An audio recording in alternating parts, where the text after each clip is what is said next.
একটি ছোট্ট গ্রামে বাস করত এক গরিব বানরছানা আর তার ছোট্ট বোন। তাদের ঘরে ছিল না খাবার, ছিল শুধু অভাব আর বেঁচে থাকার লড়াই। একদিন বোনটি খিদের জ্বালায় অঝরে কান্না করতে লাগল। তার কান্না বানরছানার বুকটা ছিঁড়ে দিচ্ছিল।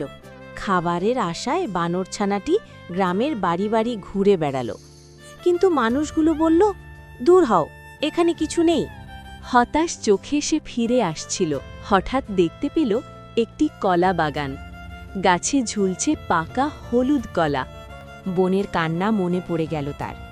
কোনো কিছু না ভেবে সে কলা ছিঁড়ে ফেলল। ঠিক তখনই কলা বাগানের মালিক এসে পড়ে। রাগে সে লাঠি তুলে বানরছানাকে মারতে থাকে।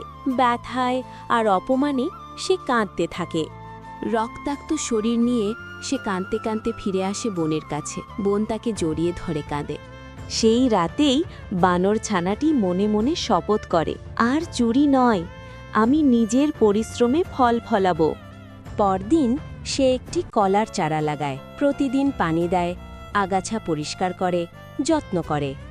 দিন যায়, মাস যায়, একটি চারা থেকে জন্ম নেয় অনেকগুলো কলা গাছ। ছোট্ট চারাটি একদিন পুরো কলা বাগানে রূপ নেয়। তাদের মুখে ফিরে আসে হাসি।